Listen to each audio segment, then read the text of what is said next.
hello! In-wrap up natin yung ating Walang ano. ng tip.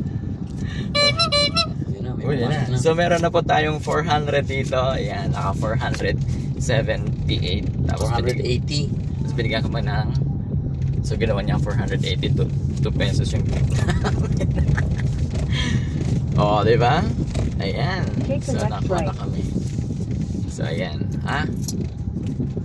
So from 3 PM ang oras na 4:32. So meron po kami 1 hour and 32 to deliver the goods.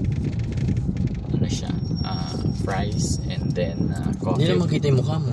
Coffee products. Oh, yan. So fries and coffee cups and may mga goods. May tutut-tutut. Kaya nakaka 400 kami. Turn right. So hahanap ulit kami ng bago naming Bibiktima. Bibiktima. Tabi muna tayo. So from Naik. So, yeah. Nandito pa kami sa Naik, no? So ano yun? Wala naman. Wala ka pala siguro. 13 Martires to 1.5. Pwede na yan. 1.5?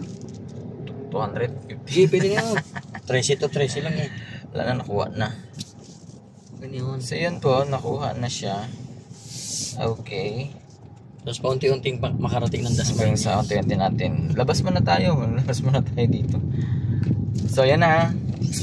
Bigyan na po natin sa ating driver yung ating meron kaming